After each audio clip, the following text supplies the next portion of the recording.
and to remember and try and reconcile and remember why we're in the midst of truth and reconciliation. Giving back to whoever's sick or whoever is needing it. For me personally, it's always playing for the people that played before me, people that are playing now, and the people that are playing after. Gift to us, to gift to the world.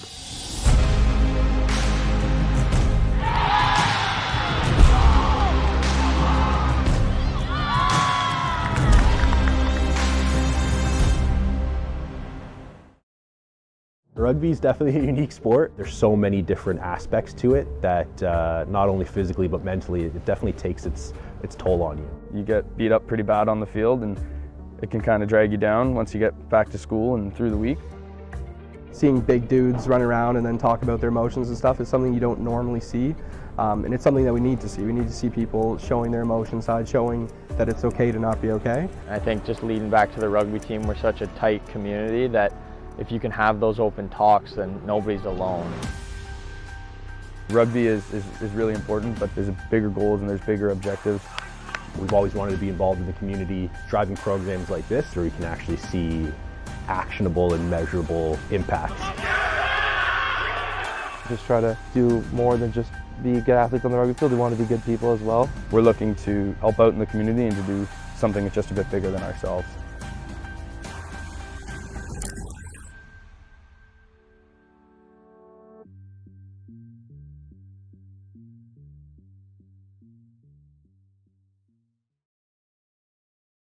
Every single year, women in sport continue to rise. It's so cool to see the women's game finally get the attention that they deserve. We all support each other, and I've never seen that before. You know, let's keep looking, let's keep getting better, let's keep growing, right? It's getting there, but it's not there.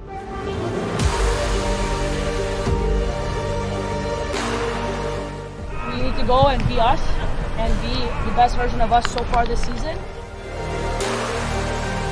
I love the acknowledgement of women in sport. I think it's only up from here. I think there's no limit on where it can go. There's not a single person in the world that can't see that this is really special, so I think there's no stopping it at all.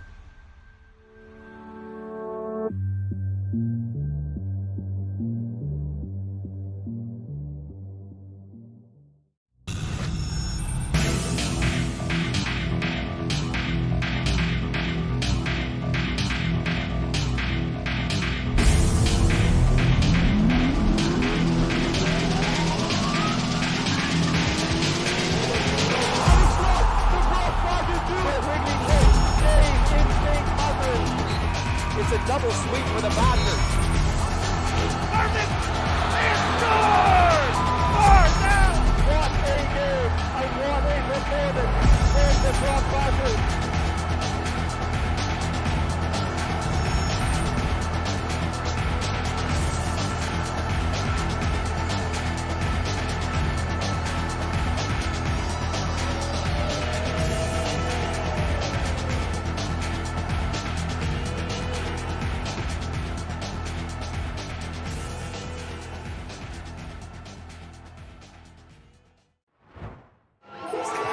Who's calling it? Who's calling it? Who's calling it? Who? Yeah. Over your sign. Turn to the front.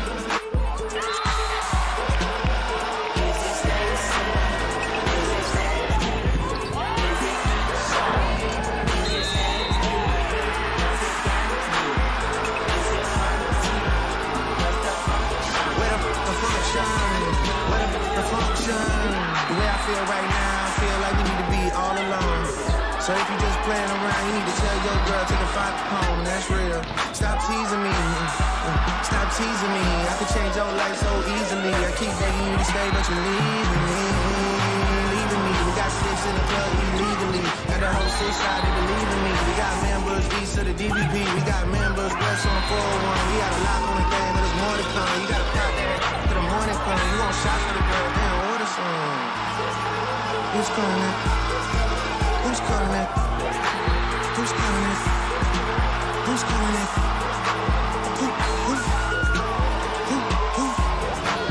Who?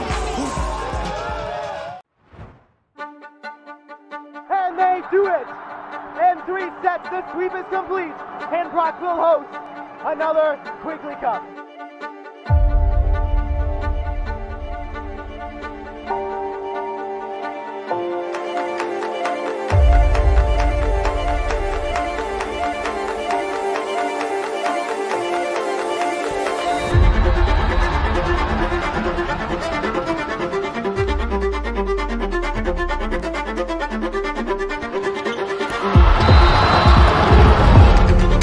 Bounce from the outside, finds the line. They go back to her and it's knocked down.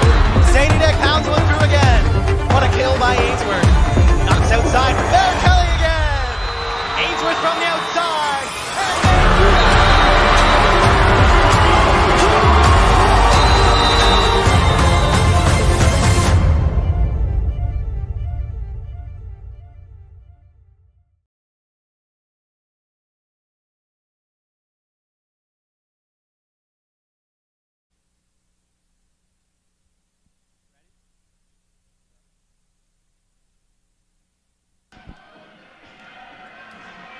Good evening and welcome to Bob Davis Gymnasium here in Brock University, St. Catharines. My name is Owen Corvo.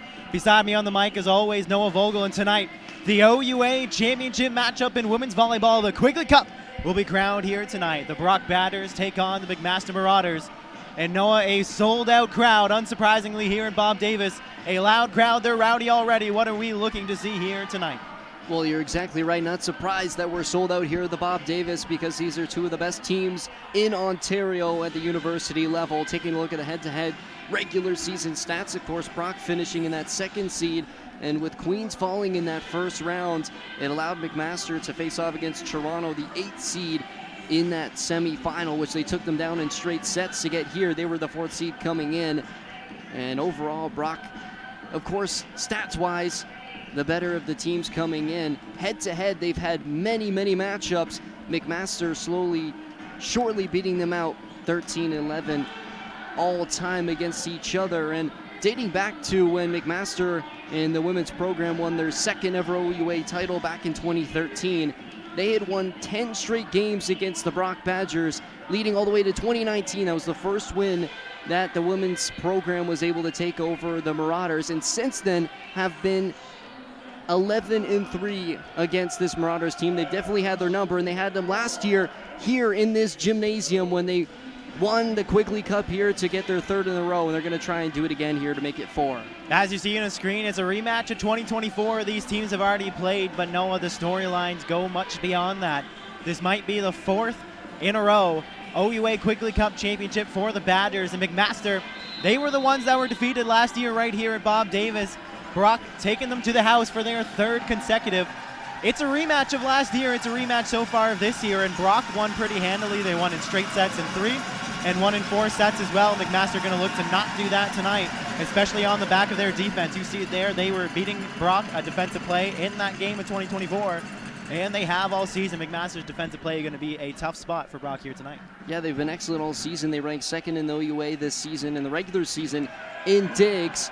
And on the flip side, Brock, one of the best blocking teams in the OUA. They were up there throughout the entire season in all of Ontario up at the net, and you can give credit to a lot of their outside as well as their middles. There were huge blocking assets up at the net, especially looking at Charlotte Ross, who is coming off an all-rookie selection earlier this week. Congratulations to her.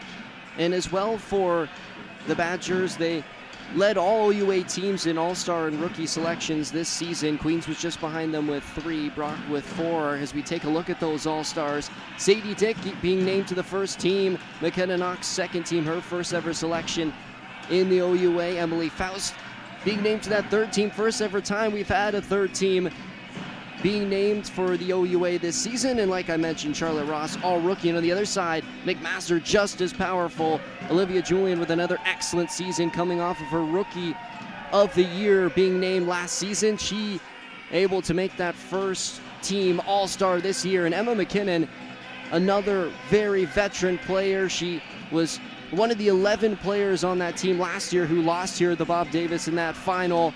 And one of her final seasons, she was able to notch a 3rd team All-Star. And one name that's certainly been left off for the Marauders is Sully Sundara, who we know through her 4 seasons, 3 of those she's been named to an all-star team. This is her first year she hasn't, and that's due to just, of course, dealing with those injuries near the start of the season. She was out. She didn't play against Brock in the regular season, and that was a big loss for them in those 2 losses they took here at the Bob Davis, but they have her back now. She's been excellent so far in the playoffs, one of the leaders in kills so far in those first 2 games. Now, you said it, Sully Sundara is an X factor, and they did not have her going against Brock earlier this season. And so I would not be expecting the same game that we've seen earlier in 2024. Again, Brock winning in 3 straight sets and then winning in 4. Sully Sundara is enough that she can maybe turn this game entirely around. But again, you got those all-stars, and we mentioned the first time a 3rd-team all-star here in the OUA, and I think the talent has just been raised so high. But part of that is also an emotional game right now. Both teams we've seen have been riding the emotions early on. The Brock Batters at times have gone on a lot of runs in games, and they've bled a lot of points just based off the emotions of what the crowd's feeling, and it is a sold-out crowd here today. But no, I got to think that they need to not play for that 4-peat. They need to focus right here, right now against McMaster. Don't get caught up in that big moment. I think that's one of the keys to the game.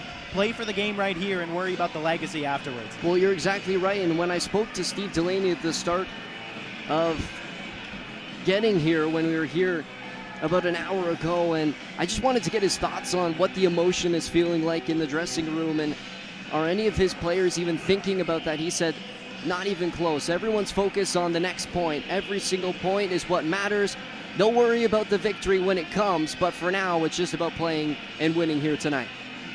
And no, I think it might even be the exact opposite for the McMaster Marauders. They are going to want to play that emotion today. They're trying to dethrone the last 3 queens of the OUA, and they're going to be trying to fire off really hot. I have them as one of their keys to the game to play with a lot of swagger, to come out high with energy and emotion.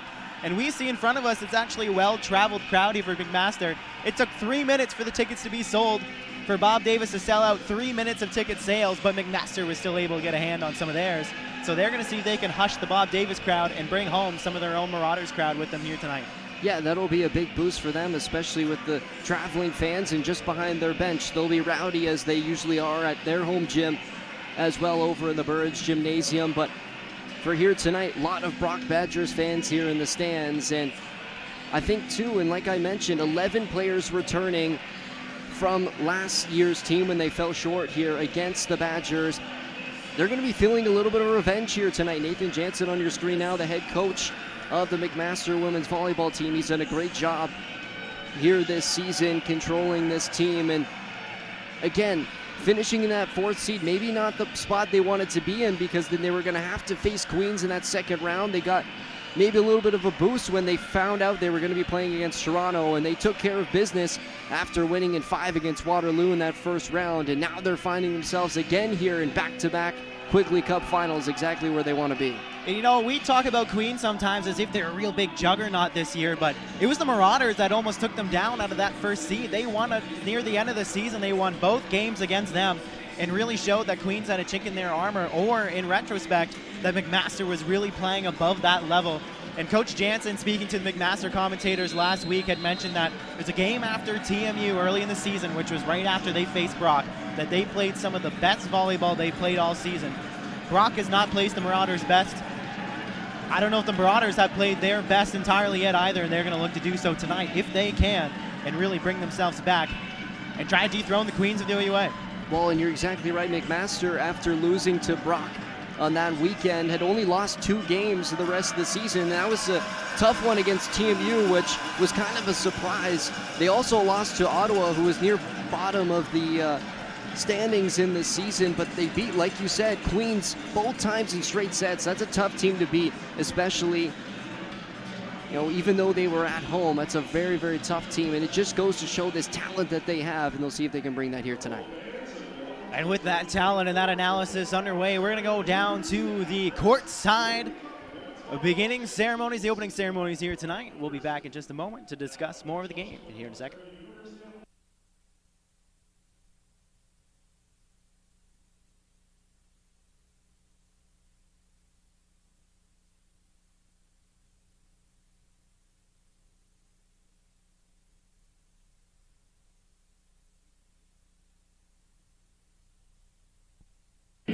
All discriminatory language or any other intimidating actions directed at officials, student athletes, coaches, team, and our school employees will not be tolerated.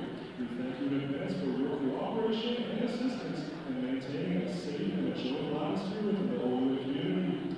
We would now like to acknowledge the land on which Brock University was built as the traditional territory of the Haudenosaunee and Anishinaabe peoples, many of whom continue to live and work here today. This territory is covered by the Our Canada treaties and is within the land taken by the district once moved to Wampanoag Agreement. Today, this gathering place is home to many First Nations, Métis, and Inuit peoples, and acknowledging reminds us that our great standard of living is directly related to the resources and friendship of Indigenous people.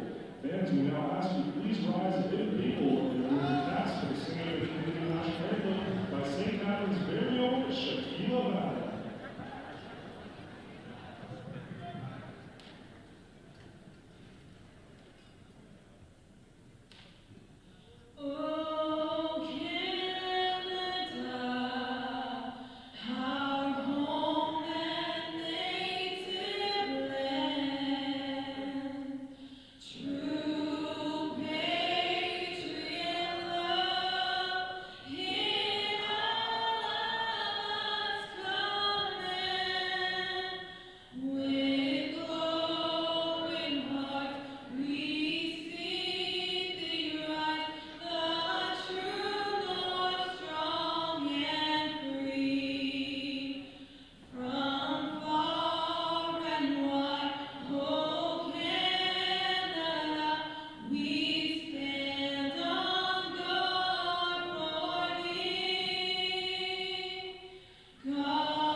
Not going to be a quiet one here tonight. The crowd animated in front of us, singing along to the national anthem, a united front in front of us here, and it's going to be a great matchup here tonight. The starting lineup will be called out in just a moment, but you see this leading the charge right here. Sully Sundara, this postseason, 38 kills. She is absolutely trumping everyone else in the league right now. 38 kills, 13 more than Sadie Dick. And the service aces to boot. Sully Sundara, as we said, is going to be an absolute X factor. But that crowd might be an X factor within themselves. Yeah, we'll have to wait and see once we get going here, and I think everyone is awaiting that first serve. And again, taking a look at these stats, and Sully Sundara, and she recorded a career-high 23 kills against Waterloo in the first round. She then came into the second round against Toronto, had 15 kills in those 3 sets, as she gets her name called for the starting lineup. But not only that, defensively, she's been excellent. 27 digs in those 2 games. She also had 5 service aces. She was second in the OUA in service aces during the regular season, and she's going to be a big part. And I'm sure McMaster is happy to see her back here after not playing against Brock earlier in the season.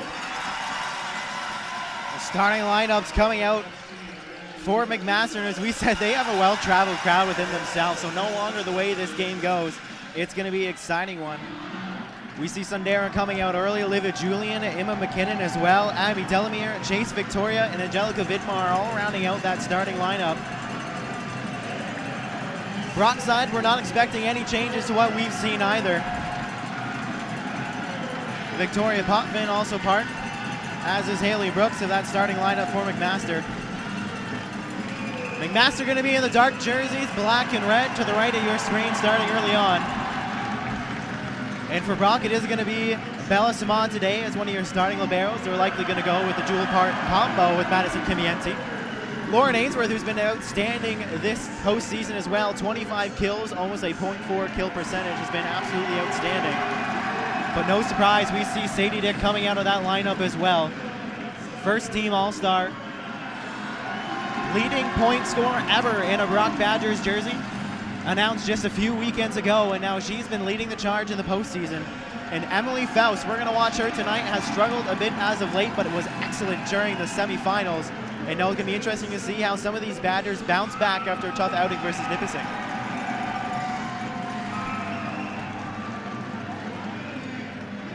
McKenna Knott's coming out of that starting lineup as well. Emma Baricelli, who has also been a large and important part of this Badgers offense, .385 kill percentage herself. Well above league average out that middle spot. And Charlotte Ross, Brock's favorite freshman of this season, ace potential, leading the team in blocks and part of your all-OUA rookie team. It is a star-studded lineup on both sides, and we are about to get underway in just a minute.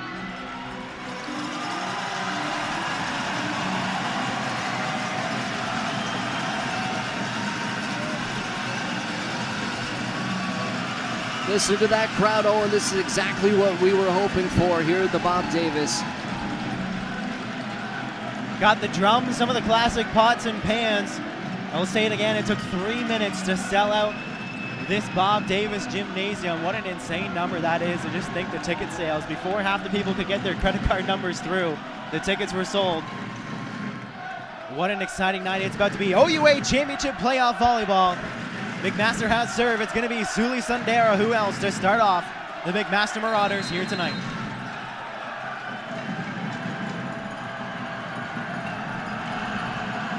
And she pounds her first one in, and it's an ace. That's what she can do, and it's early on. McMaster points, Sundar with an ace. Well, that's how you get the away crowd into it. You start off the game with an ace, and we know how much ace potential she has from behind the service line. One of the best in the OUA over her 4-year career. One of the few that goes with the spinners, and that's the risk of a big serve. She had 5 aces coming in. And now 6 aces, but also another service error brings Charlotte Ross, Brock's favorite ace potential server themselves, up to the line.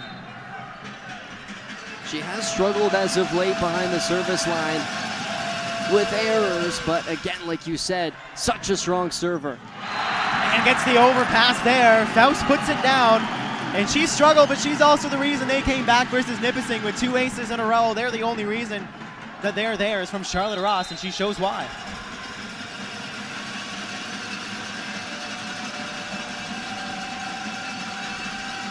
Ross again, heavy float, but handled this time. They go right up the middle, but it's stuffed down early. Kelly was there in place. Outside again. Handled by the Badgers. They're in control. Tipped over and handled by McMaster. Now we're playing on both sides. Up the middle and blocked again. An early long rally after the aces, but a setting error makes the end. And Brock gets the second point. Surprised that point didn't end earlier. I'm not sure if that swing from the back row from Sundara went over the net. I think it just caught the tape. Nonetheless, the Badgers able to stay with it, and they win the point 3-1 early on. Gives Ross another chance. And it eats up again, an ace herself. McMaster is a well-served passing team, but Charlotte Ross is too hot to handle. Yeah, and she's done this time and time again all season. She really has a way of picking apart defenses on the serve receive. It's just the ability to get so much power and swerve on that ball behind that float. But they get in, you run the risk of throwing it long, and that time she does. So, but a good run to start the game from Charlotte Ross to put Brock in the driver's seat early on. Both teams as well have a tendency to start out a little slow in sets, so don't be surprised of a little back and forth chess match here. Faust swinging off the hands. They're not gonna call it, they miss it. Or maybe I missed a touch, but McMaster's gonna take it, and the job is well done. Well, you saw Faust come down right away, and she had her hands in the air, initiating to the referee that it came off the touch, and Steve Delaney very animated on the far side. He couldn't believe that there was no call made. Well, he wanted them to ask the other line judge. We get a benefit of 4 here at the end. Brock gets one back, a classic ball don't lie, and they're back in play. And a good leave by Ainsworth. That ball looked like it was just dipping at the right time, but a little too strong and ended up out the back. So it's Sadie Dick. Good serve there, but handled well enough. It's gonna go outside to Julian for McMaster. Puts him on today all over it. Sadie Dick out the back, what a stuff up front. Julian is there, and the crowd is back engaged. What a block up at the net. They read that swing so well. Delamere got most of that block out of the middle. We know Sadie Dick loves to go cross court on those balls that are coming tight to that 2.5 area, and they read it perfectly. Great hands up at the net for McMaster. Bergelli stuffed up front again. Julian and Delamere might be a problem. They're showing their way on early. Well, we talked about how good Brock is up at the net. Well, McMaster showing they can do just as well. 2 huge blocks. And now they're back into this one, tied up at 5. Momentum on McMaster's side. Chimiente handles it well enough for Faust. She's going to have to angle it. Oh, over pass through. McMaster controlling the net. It's going to be such a mental battle with the amount of people in this gymnasium right now, because that was a huge put down by Emma McKinnon. Great job to stay off the net that time, but put it down with power. You got the fans behind you now. McMaster's rolling. A huge setting error by McKenna Knox sets that one up. Her first OUA championship game. And another one by Julian. What a keep alive by Bergelli. Faust throws that one over. McMaster has control though. They go to Julian again. Tips through. It's going to be Sadie Dick. What a set right there. Finds the line. Good set by the outside to set up Sadie Dick out the seam. And again, it wasn't pretty, but they fought off a couple of tips over the net from Julian. Great job by Knox to keep that one alive off the block. And again, Sadie Dick, no matter where she is on the court, she's able to put a swing on, and that time just finding the line. Faust gets a good serve that puts McMaster out of play, but Sundara can swing from anywhere, but she finds that one long.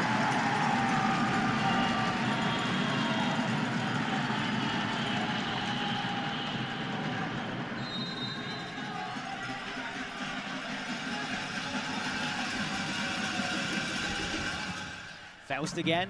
McMaster out of system for a second time. They go to McKinnon, finds her way through. Bergelli up the middle, and she finds it through again off the tip. Good scramble play. McKinnon on swing, but doesn't find that one through either. Ainsworth, the attacking error. Trying to be a bit too fine, and the game's back tied at 7. Yeah, the block really cut off all her angles. She tried to cut that ball across court, and she's certainly capable of hitting that ball, and just didn't wrap her arm around it as much as she would have wanted. She found the net that time. Julian with a great serve there, but Knox is able to set it up for Ainsworth, who tips one through and gets the good tool. Very tactical shot. No, that might be a key if that block is big for McMaster early.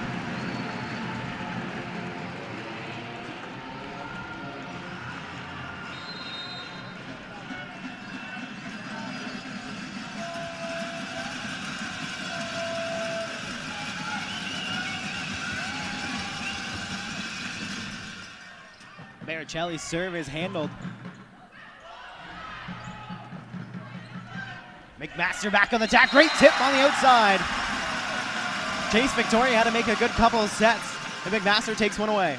You can see early on McMaster's using their hard swinging ability to their advantage. They're placing a lot of shots here early on in this first set. They're trying to feel out this defense before they start putting balls away. And again, Sundara with a good crafty play up in the net. Brock is a very good defensive team when they're in position, but that block has been huge. McMaster's going to want to control the airspace here today, and they have early in set number 1.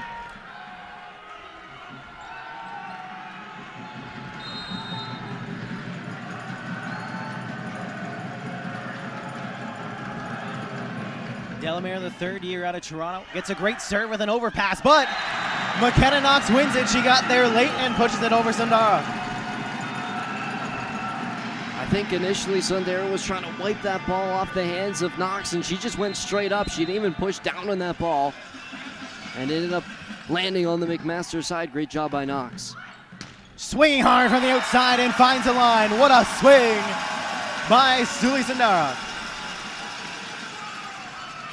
Well, and she's gone short a couple times up at the net. That time she swung hard cross court and able to pick the line. That block a little late for the Badgers left that opening for her. 5'9", but she absolutely soars. Sadie Dick blocked again. Angelica Vidmar up the middle. They are all over the Badgers. They're really keying it on Sadie Dick right now, no matter what side she's on. And again, in this rotation, she's on that left side attack, and that set just a little bit too tight. She didn't really have much of an angle to find anything else. So she tried to swing into the block, and it didn't work that time, but they're able to win the point back on the service error. McKinnon misses one, so brings the libero Victoria Potvin back in for that service replacement libero. And Ainsworth as well, also very good at aces. She's had quite a few key ones in this playoff. Eats up Sundara a bit, but she's going to get it right back. Over top and finds the line.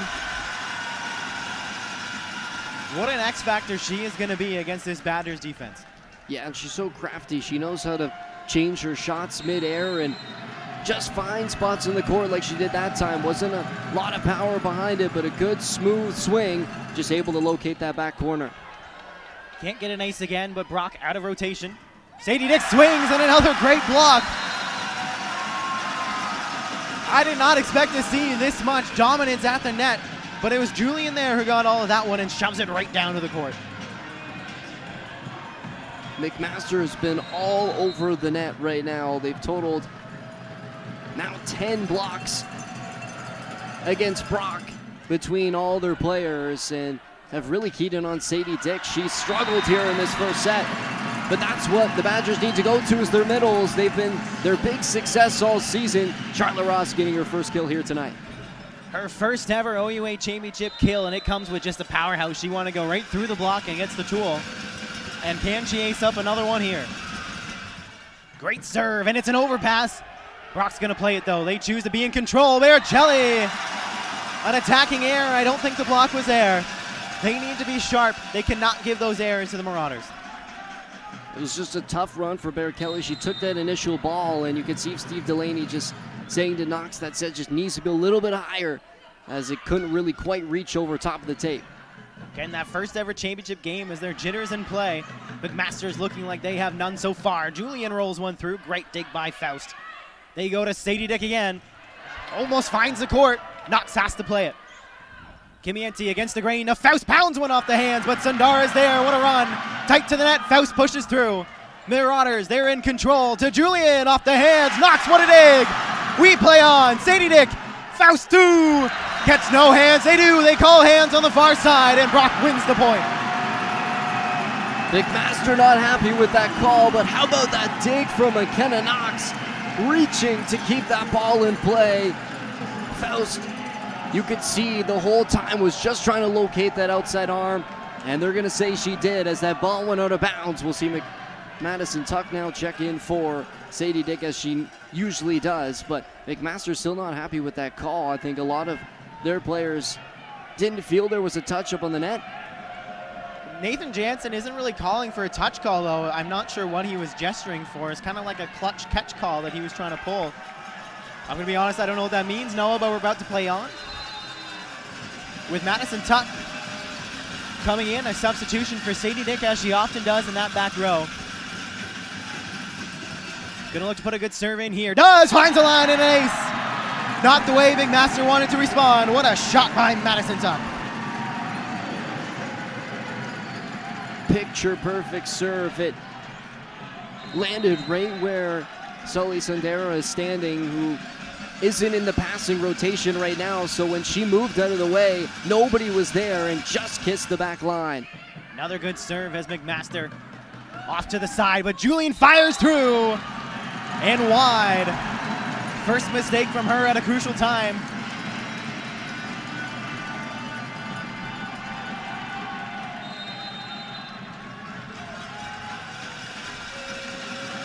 Tuck on her third serve. Expect this game to be a roller coaster ride. Ups and downs as we're tied again at 14. McKinnon handles. What a great dump, but Faust was there. She's played well defensively so far. Tuck fires through. What a dig. On the McMaster side. Potvin all over it, but Brock back in control. Baricelli pushes through. Almost finds a way. And she pushes down again. Is McKenna Knox. Julian snaps, but well handled. Brock back in control. Faust rolls one in. Great digs on both sides. Marauders staying in this point. Badgers pushing now. Baricelli on the runner. It's off the block, but Duck is there. Faust gonna swing and push one over. Potvin's there again. We're still going. Julian fires one off the block, but kept alive by Potvin. Sundara's on the run. What a point this has been. Knox again to Faust on the outside, up the hands, and it's over. Well, that's what you expect from the best two teams in the OUA. What a rally. Both sides with incredible defensive plays. It looked like McMaster was never going to let that ball touch the floor, but the Badgers stayed with it and were able to put it away through Emily Faust.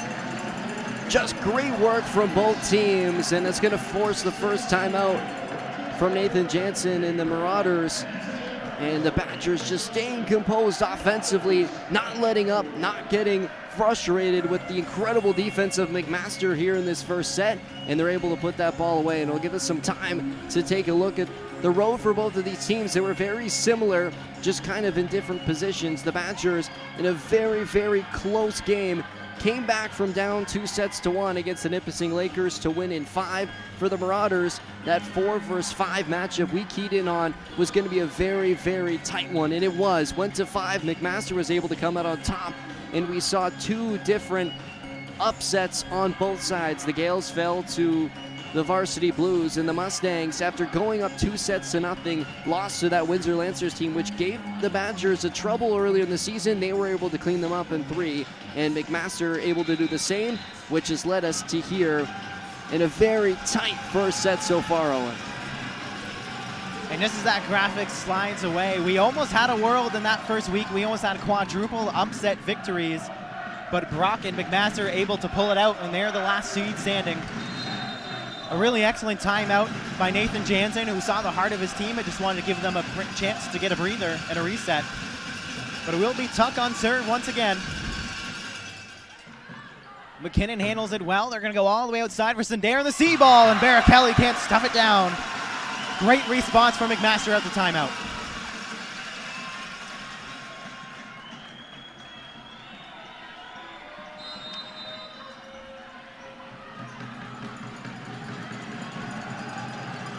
Jace Victoria has been able to diversify her offense and really push. And Brock's been going to Faust a lot. Julian and McMaster has been good as well. They push through on the Brock side, and they're back in control. Sundare out the pipe, put stuff down, and they can't keep it alive. Great middle block. We haven't seen it a lot from Brock so far in this playoffs. Go back to the start of that point, and Sundare kept that ball in just in front of the McMaster bench. It looked like it was out. A couple of people on the sidelines had said it was out. They planned nonetheless. They had a couple opportunities. The Badgers able to put it back and win the point. The plays you make when the lines are so tight with the championship on the line. What a great smart tip by Julian. Sabazadeh is not there, and we'll see a substitution coming in. Maddie Lutz for McMaster. Julian now picking up her second kill here in this first set, and she's been quiet so far. Hasn't had a lot of big swings, but she's done a great job of diversifying around the net. She's been real crafty up against this Brock block. Julian's swing off the serve, kept alive, and Barrichelli on the runner does her job once again. So we'll see another familiar substitution. It'll be Mira Sayal coming in, one of the captains for this team, and no word could be said any greater about the leadership she has been for this team this season. Yeah, and the new role she's taken over as the sub-serving position. She's not only done that excellently, she's also been an excellent defensive asset. Coming off that high angle injury, that's such a big deal, but Ainsworth fires from the outside after a ping pong rally. How about Madison Tuck on this rotation since she's come in for Sadie Dick? She put in an ace, she put in a couple big swings out of the C ball, and she's had a plethora of digs, including one on that play to keep that ball alive. Been an X factor, an important part. Sayal floats one into the net, so we're not going to get a breakaway here yet.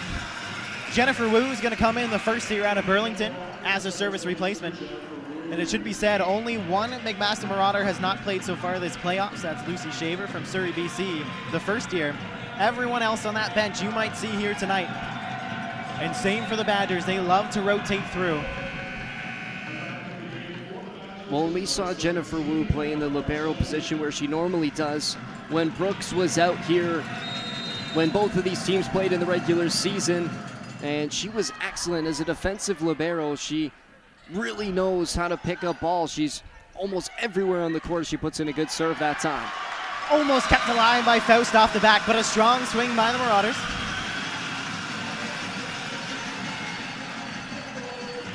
So back and forth again, it's 18-18.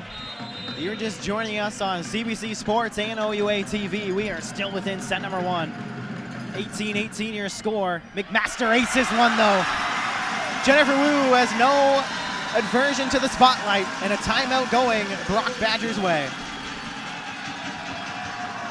Well, that's how you do it when you come in as a sub-server. You put in 2 good serves, one turns into an ace, and you force the other team to take a timeout, and now you have the advantage and the momentum behind you. Jennifer Wu doing exactly what you would have wanted coming off the bench here. Now leading by 1 are the Marauders, and again, they took that timeout at 15-14. They've turned things around. They're now in the lead. Take a look at a couple of the replays here from this first set. It's really been back and forth, and I can't see either team really pulling away, and it could be a long first set here in this Quigley Cup final. You're starting to see the story we've seen all season. Both teams a little tentative, very much a chess match coming out at the beginning of each set. And Brock in the middle, they take control, and they often have a chance to kind of run away. They had a few points up at McMaster, but weren't able to quite push away. A story of how strong the Marauders are on their offense and how well they can shut down that top of the net. Noah, they've really sealed away the net a lot. You've seen a lot from those highlights. The blocks have been exquisite on the side of the Marauders. Yeah, they've done an excellent job so far in this first set of shutting down Sadie Dick. Only 6 attempts so far. She's been blocked 3 times, and that's a lot against the first team All-Star in her 4th season. Wu with another great serve, but Kimienti handles it. Brock's gonna push from Ross up the middle and beats Julian. Really smart punch shot, Noah, and they find a way. Gonna see some more substitutions. Wu's gonna come back out. Delamere is gonna come back in momentarily. As Sadie Dick comes to the front row, and as you said, only a couple of attempts so far. Is Sadie Dick gonna be more of a factor late in set number 1? Well, one thing she never does is back away when she's still getting set. Even when she's struggling, she always puts in a hard swing, and that's what makes her so good up at the net. She's always swinging with confidence, and there gets a block over the net. And a great keep alive off the shoulder by the Marauders. Brock will have another chance. Ainsworth fires over top. What a dig by Potvin, and it's a 2-ball over by the Marauders. Charlotte Ross, can she find the corner? She does. Forces Sundare into a play. Ainsworth firing up the hands and blocked, finds the line. Badgers had multiple chances to put that point away, but the Marauders find a way, and they're up 20-19. Potvin has had a couple of huge digs, and she got another one there. Ainsworth got up. She had no block against her. Potvin read that shoulder perfectly, got down and made an excellent dig for the Marauders to put around. Sadie Dick, though, gets the tool. What a smart play. And again, when you're going up against a tall block, they subbed in Maddie Lutz, one of the best outside blockers in the OUA, to try and take you down on that outside. She's going to use it to her advantage. She's able to work it off the outside hand and get the tool. That's exactly what Sadie Dick does. Ainsworth with a great serve, but what a pass. Sundara with a great tip. Knox keeps it alive for a moment. Sundara has so many tools and weapons, and she will find a way every chance she gets here tonight. Another one of those tools is the serve from behind the line, and she's got a chance now here to put the Marauders in a good spot if she can put in a couple good ones. The spin serve out. It goes long. An ace already on that spin serve, but can't find the line here. And again, we are tied 21-21. Nobody wants to lose this first set, and we are deadlocked once again between the QEW rivalries here in the OUA. Ross with a great serve, handled by Potvin, pushed across. And Batters pushing hard here now. Sadie Dick pounds one down. She heard us saying she was quiet, and she's come alive here and has put Brock ahead by 1. Well, Sadie Dick's never quiet because she always finds a way to get herself into the game. And an excellent setting decision that time by McKenna Knox. She put it on a platter for Sadie Dick against the single block, and she was able to play it off. Unfortunate on the service error, and we're back tied up. Bring another substitution in. That's Kaylee Young, another one of the liberos for McMaster. Another defensive service sub. No aces so far this playoff, but had 2 in the regular season.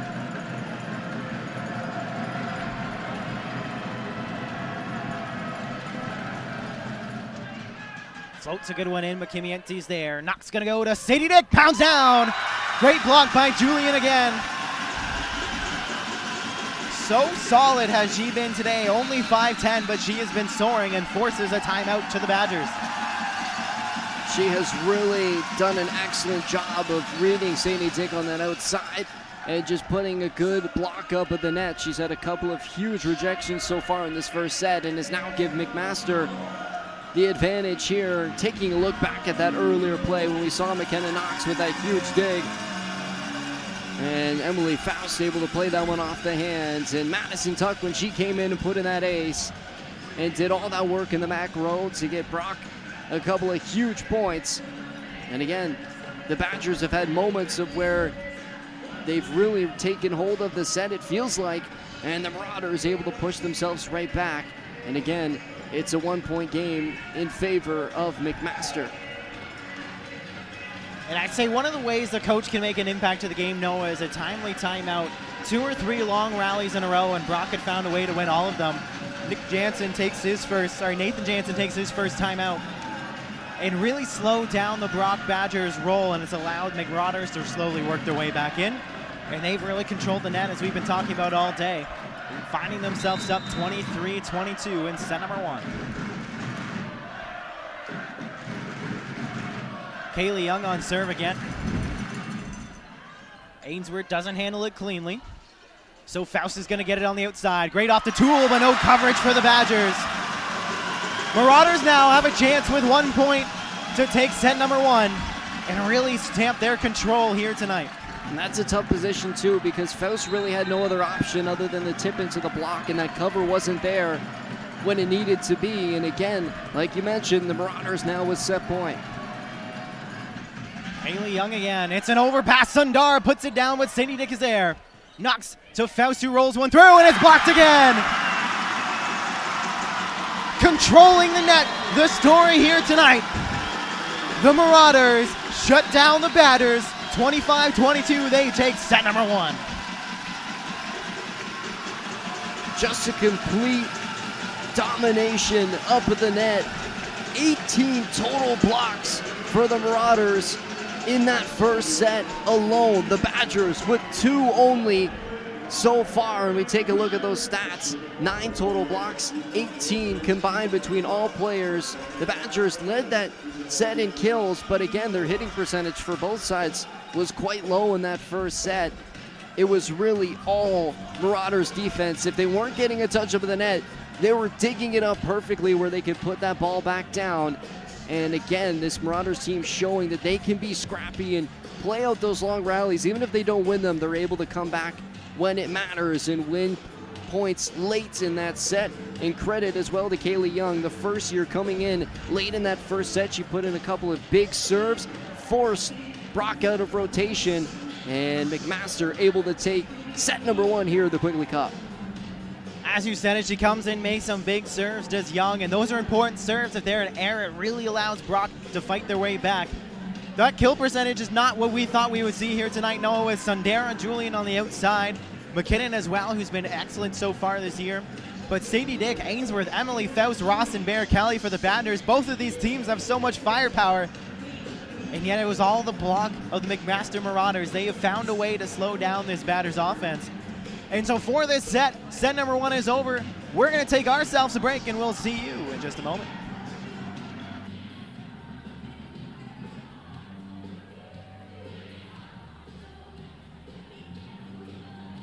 I belong. I belong. I belong. I belong.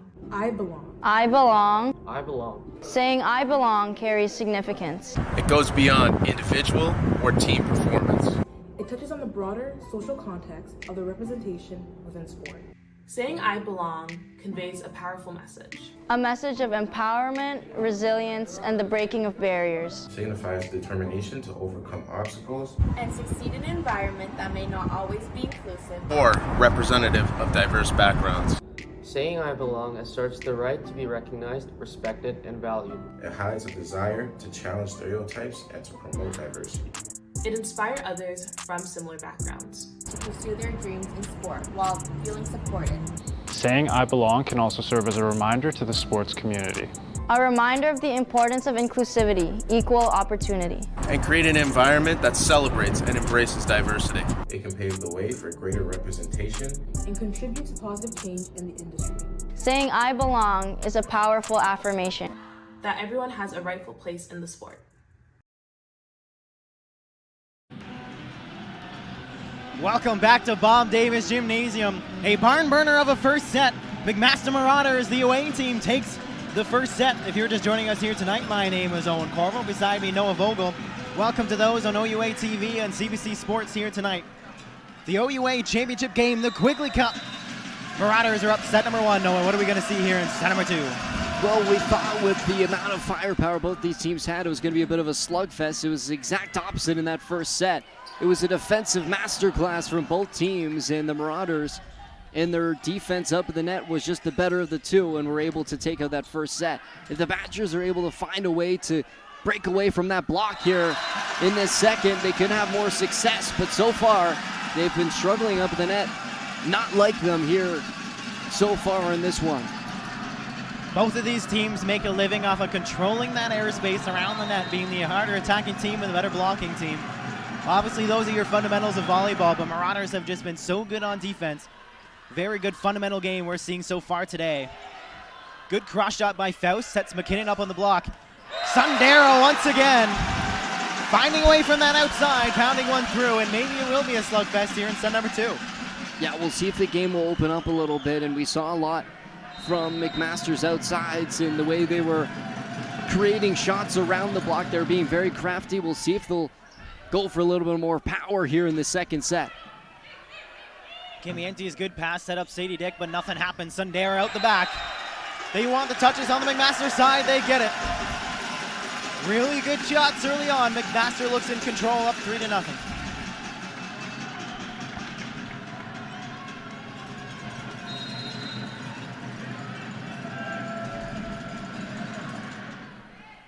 McKinnon, a good serve, knocks tight to the net.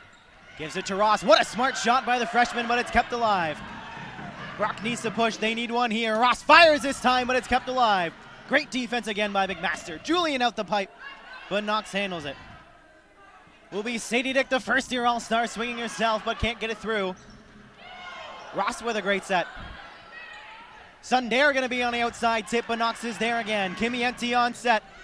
Faust bounds one through, finds the line. And that's been a story today. Long rallies, efficient defense, and Brock would be able to take advantage this time. Good read on that tip by Knox. She was able to locate that ball through the net underneath the block and keep it alive. And Emily Faust didn't really have many options. That ball was well behind the attack line, and she just rolled it deep corner. An excellent shot from her. Ross with a good serve, but McMaster goes to Sundara to shut down. Emma Baricelli out of Trento, Italy. She does her job here tonight. That was a perfectly set up block. They were so in sync and so on time with that ball being struck, and Sundara was left hanging in the air and had no option but to try and hit it into the hands, and is exactly what she did, and it was closed up well between Sadie Dick and Baricelli. Sundara handles Charlotte Ross. She's going to get it right on back, but a good dig by Faust. Chuck's going to set it. It's going to be tight. It's pounded right down. That's Chase Victoria, your setter. She's got a way to get the kills herself as well. And again, just an unfortunate mistake from Ainsworth, and that ball just a little bit too tight to the net, and a good use, again, like you said, from Victoria, just able to put that ball down and win the point. Sundara spinner handled by Ainsworth. They go to Baricelli up the middle. And that's Brock's most efficient way to get points. They do it here again.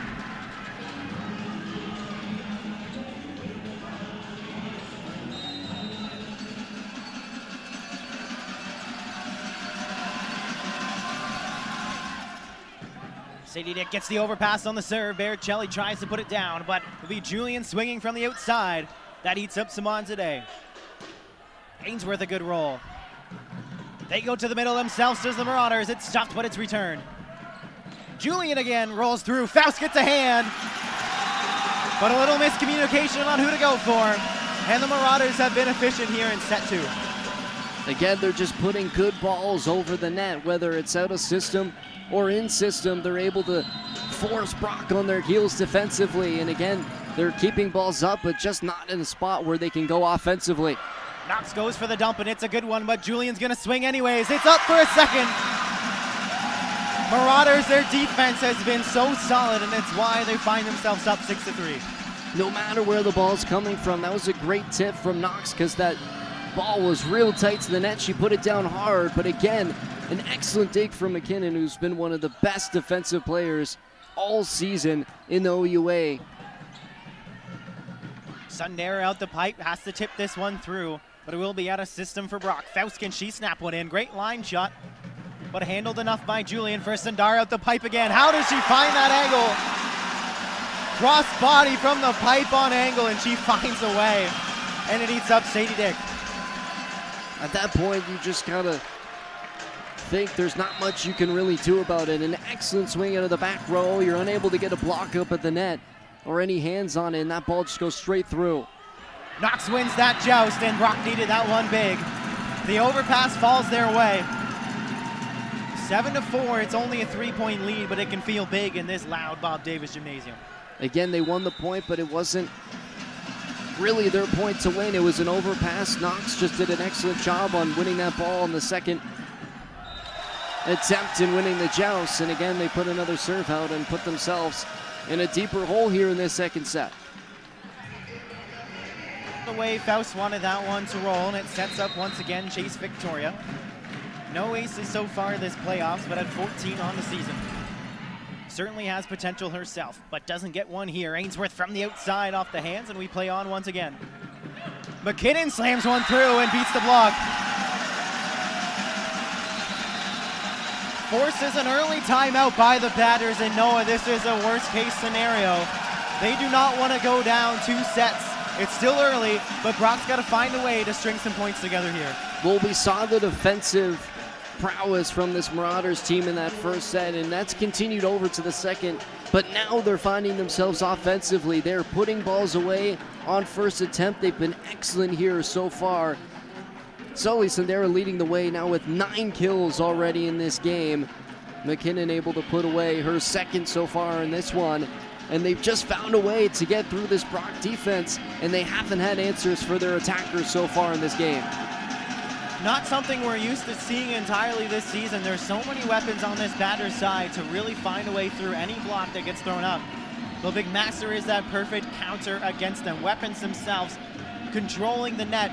They're actually the smaller team, Noah, but they find a way to soar. They get up and they shut down that net so effectively and so well. It's really pushed batters on their heels. You see it here, it's still 9 blocks on Marauders' side. Brock did get another one here, but they're still down 6 overall. And now McMaster has the lead in kills. And their hitting percentage has increased immensely so far in the second set. They've been real efficient up in the net so far in this one. Not surprising when you see Sundara on that side. And she might get another chance here with the free ball over by the batters. They do go to her, and she just has to push that one through. Ainsworth, she gets a clean set, fires down! Haley Brooks couldn't get there in time. Ainsworth finds a way, and a great response by the batters off the timeout. It's exactly what they need, a great hard swing on that outside hand of the block out of the middle from Delamere, and it was a good attempt from Brooks, but that ball landed before she could get any touch on it. A good swing from Ainsworth. They need to get her going here if they want some success here in this one. Brock could have used a free ace there, but they will take a free ball. Maricelli with a great one to Knox. She pushes through, and she will get it. Miscommunication now on the Marauders side, and Knox will take the free point there.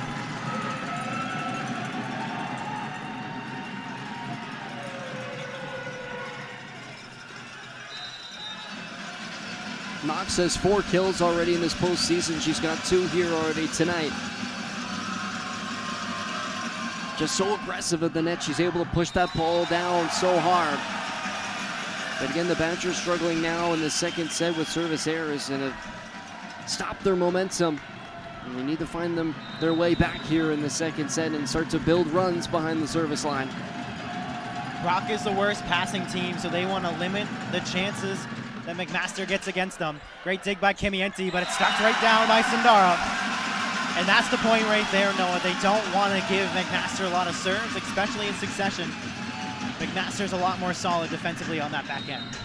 Well, and Julian coming into this one, 42 service aces on the season. Not going to be credited for that one, but she was the real reason that ball came over and was able to be put down by the Marauders. Charlotte Ross with a strong one. Blocked down. Ainsworth finds a way through, though. And starting to get maybe a bit chippy out there, Noah. We see a little glance across the net. Charlotte Ross gets stuffed. Ainsworth finds a way through, and now Brock back within 4. Out of the timeout, the Badgers have seemed to found a little bit of swing success. We'll see if they can continue that here and build a run. And they'll definitely take that ace from behind the line from McKenna Knox. So a couple miscommunications. And only 3 points by the Marauders. It's going to send a libero switch out. So Potvin out, Brooks back in. And Knox has ace potential herself. You see it there, contested. Sundar with a great pass, though. Go outside for McKinnon, great angle. Ross pushes through, but couldn't get a hand on that block. Leads Ainsworth on swing now. Marauders back in control. They go to McKinnon again, and it's blocked, but not enough. The tool off the hands. Marauders again tactical along the top of the net. Another perfect set, that time from Chase Victoria. Was pushed so far to the pin that McKinnon had all the options. She could have gone cross-court, and that time elected to just find that left hand of Lauren Ainsworth up at the net and tool it off the block. Just a great swing from her. Delamere handcuffs Badgers a bit. Sadie Dick, though, just powers one through. OUA first team all-star Sadie Dick, all power.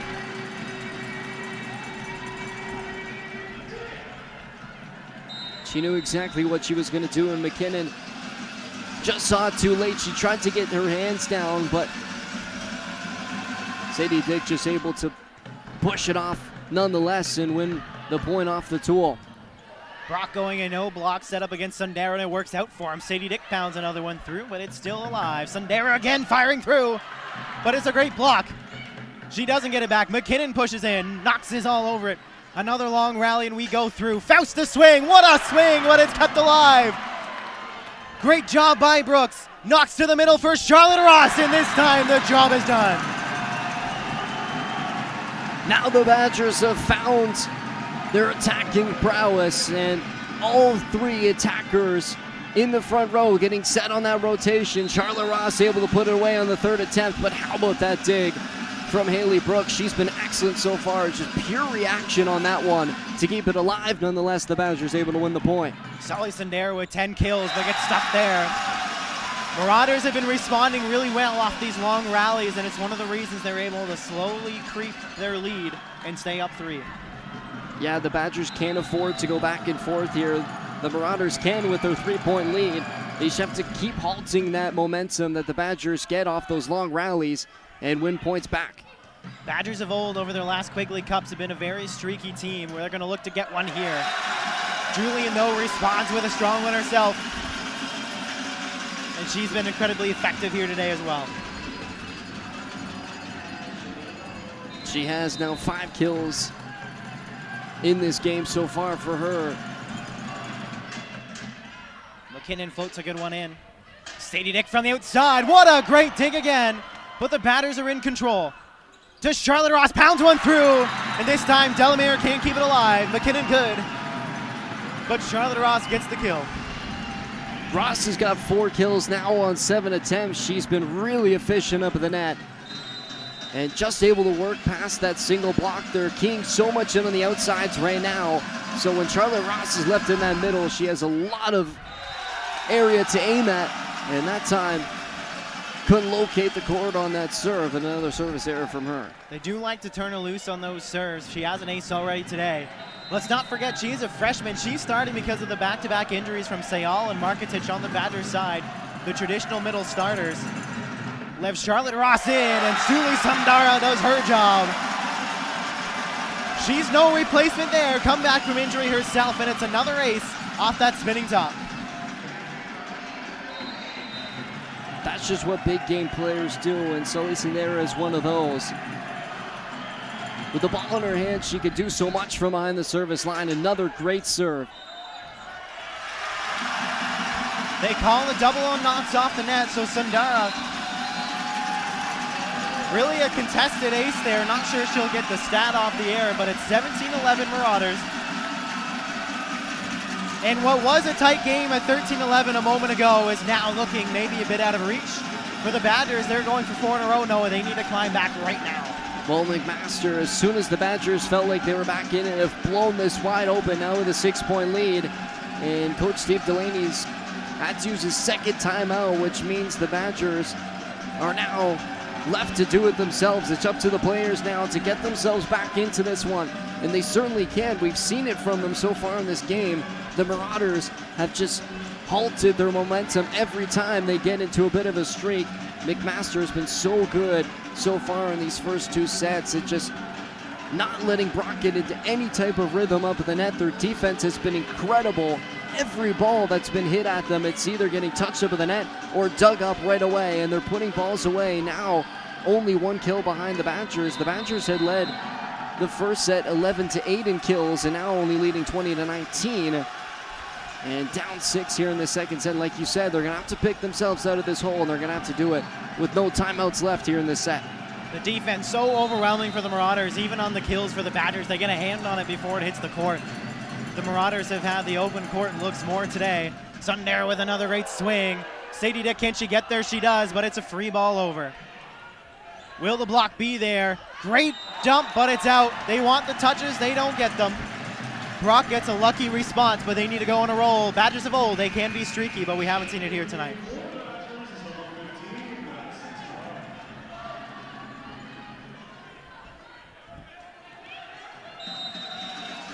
Tuck again coming back in, led a pretty decent point streak off of her ace and great defensive play. But we're deep into set number 2. Delamere handles it, goes outside for Julian, and it's stuffed up there, but they get the recycle. She gets it back again and finds it in.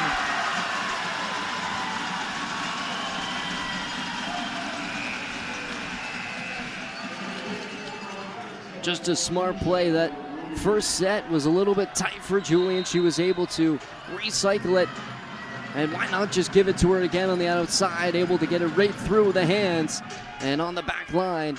And another kill for her. She's got 5 now in this second set. Barrichelli couldn't get a good swing. Jennifer Wu's back in, and she passes that one up.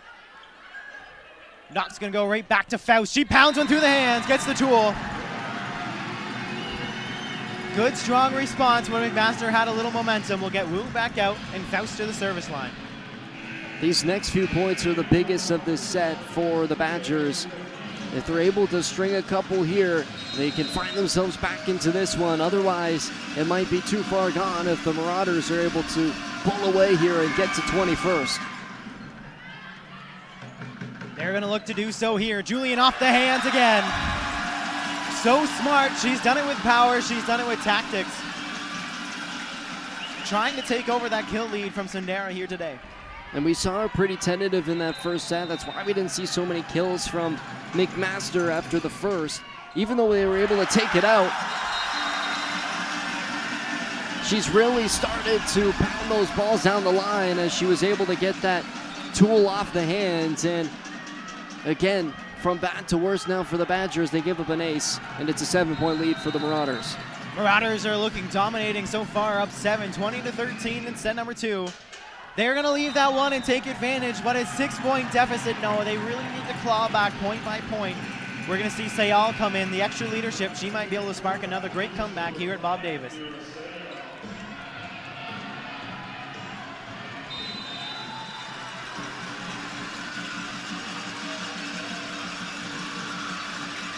Versus TMU in the semifinals last year, she sparked a reverse sweep comeback. She's hoping to not have to do so today. Sayal with a great serve. Julian gets stuffed up at the net. McKinnon fires one through, and it's handled by Tuck. Knox is there, and Ainsworth gonna fire again. But it's still tied up. Ross wanted to play that one, but it's on the McMaster side. Knox sets to Ross, and it's a double off the hands. They call her again. No, it's a net touch overage. So fine are the lines here in the OUA final. Marauders take advantage. And again, McMaster's not doing anything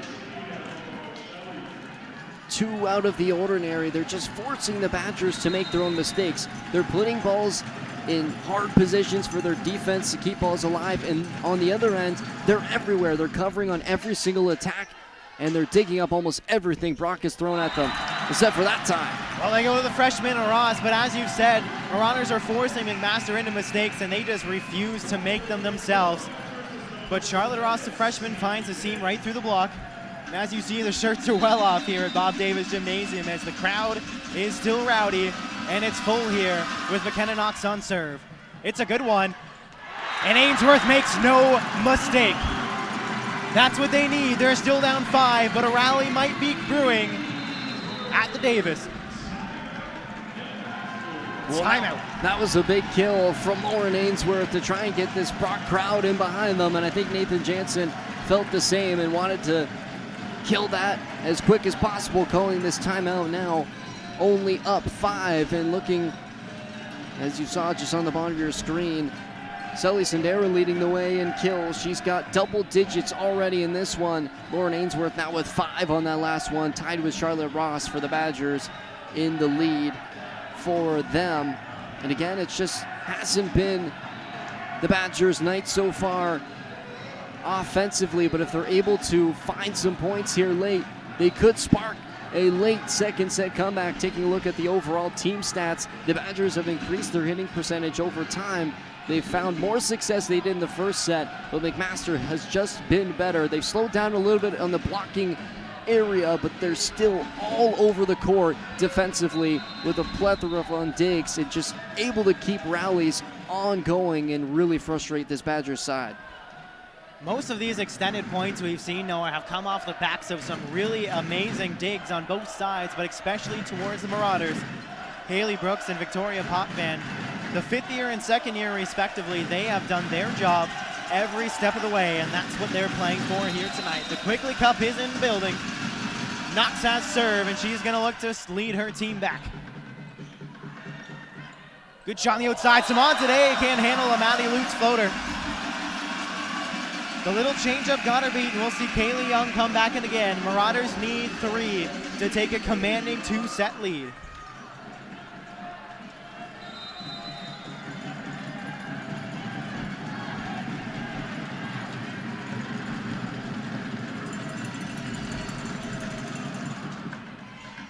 Kimiente handles the float. Knox goes right to the middle again, and that's Charlotte Ross. 6 kills for her on the day, and they're going to look towards that middle all night long if they can. She's really been the bright spot, pardon me, of this Brock offense so far. She's only had 9 attempts now with 6 kills in these first 2 sets. She's had a lot of success out of that middle. Not the time, though, for a service error. Every time Brock gets momentum to crawl their way back, an error has pulled themselves back out. It's really sucked the life out of the crowd, and we see once again Lutz on serve. They get one back, but time is running out.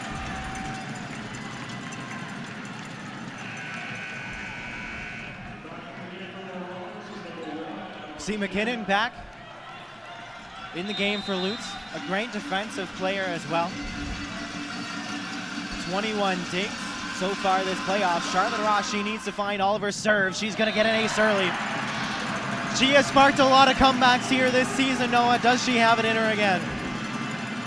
Well, we'll see, and that's a good start with that ace. And of course, the Marauders still with a timeout in their back pocket. We'll see when they use it. Her serve naturally floats and dips so much. You ask her to take a little bit off of it and just find the court. Almost gets another one, but a great dig. Sundar now, she does her job, but Faust is there as well. We'll get her right on back. Faust fires through, but misses wide. The errors for Brock have done them in, and now McMaster needs just one to force Brock into an elimination game early. Just didn't quite have the angle to find that line, did Emily Faust, and now you got to be perfect from here on out. And it's an overpass there. Knox, can she handle it? Nobody on the Brock Padders are there on defense. So 2-0. McMaster well in control. The crowd is now behind them. What an interesting game we've seen. Not what we expected. We've seen a lot of comebacks in this gymnasium, but McMaster has commanded both sets early. and are forcing the three-time defending Quigley Cup champions into elimination in set number 3. Well, we know the experience this Brock Badgers team has. A lot of players who have been in this situation before and in a Quigley Cup final like this, but so has this McMaster team with a plethora of these starting players being on the team last year, and now with a 2-0 set lead, they're in a comfortable position. In that second set, a much more comfortable win for the Marauders. They led throughout that entire set and did not look back. A clean win from McMaster, and now they're one set away from winning their 4th ever Quigley Cup in program history for this McMaster Marauders women's side. They'll be their first since 2017. So can McMaster avenge the loss right here in the Quigley Cup finals in set number 3? Can they force Brock all the way into the elimination? Or do the Badgers find a way back, bring the comeback, and get their 4th in a row? We'll find out, but we'll have to go set number 3 first, so we'll be back in just a minute after these messages.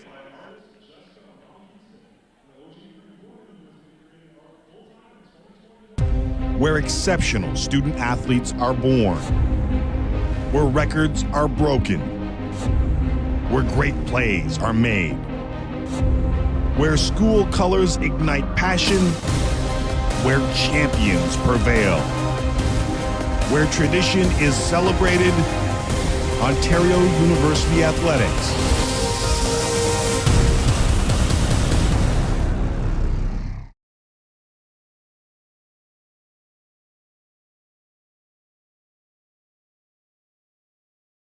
This is what girls do. This is what girls do. This is what girls do. This is what girls do. This is what girls do. This is what girls do.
Noah, the game, the dynamics, the storylines are still alive. Will we see another heroic comeback here at the Bob Davis Gymnasium? Or are the Marauders going to shut it down better than they have all season and take the Badgers down here tonight? Well, like you said, they've looked like the better team so far, and they're well deserving of being up 2-0. But can they finish the job here in set number 3? We know this Badgers team well capable of a comeback here, especially in this gymnasium. And with the personnel and the experience this team has, it's just one set at a time, 1 point at a time. You keep fighting every single point and see if you can mount the comeback for McMaster. You're riding a huge high. You got the crowd behind you. You have the momentum. You just have to continue pushing on, and you could be dethroning the 3-time in a row Quigley Cup champs here in their own building. That crowd is huge. It's almost 50-50 here tonight. But the Badgers have the advantage of the pots, the pans, and the buckets. The cowbells have made an appearance here as well. The crowd voices, and they've been on their feet here tonight. It'll be Emma McKinnon on serve for McMaster. Again, they can force Badgers out of their own building and dethrone the queens of the OUA. Sadie Dick, though, is going to do everything she can tonight to slow down the Marauders and bring Brock back here in this one. Well, you see the support of the Badgers, the women's hockey team here in attendance, as well as the men's volleyball program as well. Everyone trying to cheer on this Brock Badgers side. And again, for the Badgers, after going down 2-0, they made one change here. bringing in Eve Entwistle as the secondary libero, but if McMaster continues to swing like that, it might not matter. Sundara is unfair. She's a cheat code. That set came from Julian out of system. Not even the center, up and overhead, and she finds a way to just fire one in at full capacity. And now she's on serve. 2 aces already on the night, fires one long. Badgers need every advantage they can get. And as you said, Entwistle, the change in the Badgers lineup, is traditionally a libero. Often comes in as a defensive replacement and will be in as a secondary. So Madison Kimienzi and Eve Entwistle, your liberos here now for the Badgers. Sadie Dick with that punchy float, but it's there. Julian gonna go with a great tip. Ainsworth out the pipe. Can she fire one in? She cannot get the point there. Victoria goes to Sundara out the middle. Brock has struggled with that pipe all season. If Sundaro's in that back row, she's gonna get it every time they can get it to her. She just gets so much power on that leap from behind that attack line. And again, just like you said, they just have no answer to that pipe ball so far. She's been so efficient from that position for the Marauders. And they will get the free ball back in return. Brock not able to attack. They go up the middle. Kimienzi isn't there. It's a great hit by Abby Delamar, the third year out of Toronto, just to put one in a good spot.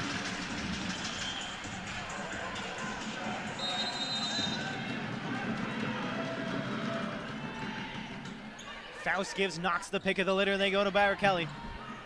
But Victoria goes right outside to Julian. Good block, but it's out of bounds again. Knox and Barrichelli were in play, but Julian smart off the tool. 4-2.